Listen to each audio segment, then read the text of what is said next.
Hi gorgeous, welcome back. How are you getting on? Don't forget to let me know in the Facebook page, the private Facebook page, or email me, adele@get-gorgeous.com. So exercise has three components. To be truly fit, you need all three. You need the cardiovascular, you need the strength training, and you need stability and stretching. Now, a lot of people focus on one type of exercise. So you get people that are fantastic runners or brilliant cyclists. But if you don't bring that in to other things, then you're not termed as all over fit. You need to get your heart and lungs going, you need to get your muscles going, but you need to be centered and focused and flexible as well. All three elements. Now for me, Pilates covers two of those elements. That's why I love it. It's centering, it's flexibility, but it's also weight bearing as well. We use our own body weight. I also use bands and weights, okay? Don't forget, you've got the free Pilates workout at the end of the 10 days. I'm going to give that to you after the 10-day challenge, so you've got something to work on a bit more regularly. So let me tell you just a little bit about Pilates. Joseph Pilates was a man, he was a German. He was born at the turn of the century. And at the turn of the century, he wasn't a very well boy. He was very, very frail. But he made the best of what he had. Just like me and my big bum. You've got to make the best of your own beautiful body. And that's what he did. He went out and did loads and loads of exercise. He was a gymnast. He had rickets and all sorts of fevers as a child, but he still went out and became a gymnast. He started modelling for Mr. Atlas as well. It's a bit of a crazy dude. So anyway, after doing that, he was travelling in a circus. And at the end of World War I, he was interned on the Isle of Wight in a camp, because he was a German, he was a foreigner, and a German foreigner, sadly, at the time. So he was in this camp, and at the end of World War I, this huge flu epidemic hit the country, but nobody from Joseph Pilates' camp suffered. That's how the rumour goes. I love it, I love that theory. Pilates is deemed to be really good for your immune system. It's a gentle movement of the body, and it helps to just move things along beautifully. And he started in the internment camp. He got a great big bed, a metal bed, took out all the springs and attached them to his wrists and used them as a stabiliser, the first reformer. Now I believe in mat-based Pilates because it's easier, it's less expensive, and it's easier to do anywhere you want. Let me focus for a moment on the principles of Pilates. Every class, every exercise that you do should have these principles. And the first one is centering. Centre your thoughts and centre your body around your core. Joseph Pilates would call this the powerhouse. Think of your core, where your instinct comes from.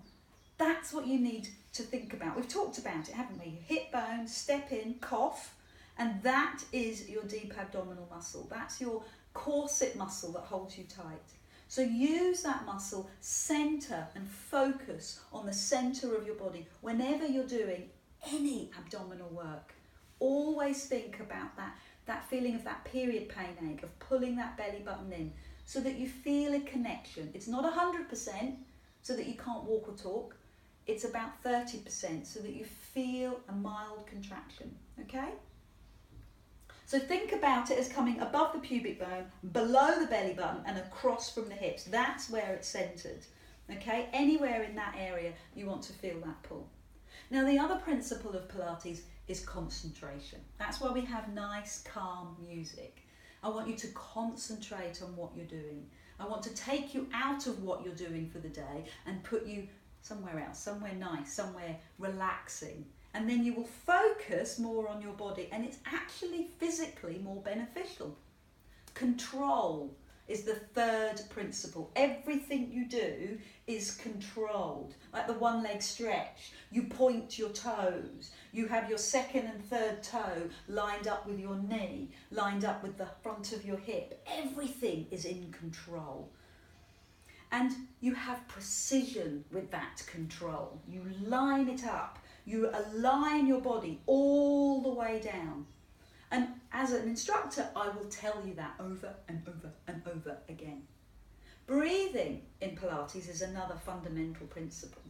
And we call it thoracic breath. In yoga, you do belly breath. letting go of the belly. And in Pilates, it's thoracic breath because it's into the ribs. So because your belly button is to spine, the ribs lift and lower. And you exhale, your deep abdominal naturally contracts. So we breathe out on the effort. So if you're doing a sit-up, you would breathe out as you lift. If you're extending your leg, you would breathe out on the hardest part of the exercise. So as you get stronger, the hardest part of the exercise shifts. You know, just extending your leg can be really, really hard, but pulling the deep abdominal, that's what you want to think about as you work. And breathe out on the hardest part. Flow.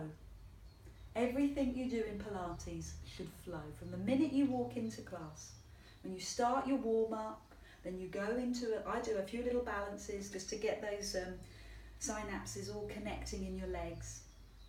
And then moving into standing Pilates work, moving onto the floor, everything should flow together.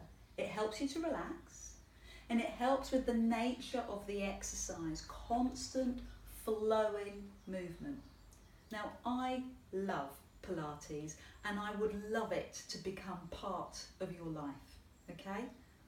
So start with these little habits. You've got a good basis here. Take it away with you, my gorgeous ladies, and I will see you soon. Take care.